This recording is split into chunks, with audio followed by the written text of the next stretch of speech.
Hey guys, hope you're all good. Activision Blizzard will lay off 400 employees from its Irvine, Santa Monica, and Playa Vista locations by the end of the year as part of Microsoft's cost-cutting efforts.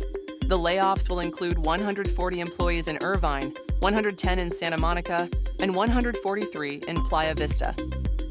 Microsoft, which acquired Activision Blizzard in a $69 billion deal, is cutting 3% of its global gaming workforce, or 650 employees. Most of the job cuts are in corporate and support functions like recruiting, IT, and human resources. Thanks for watching.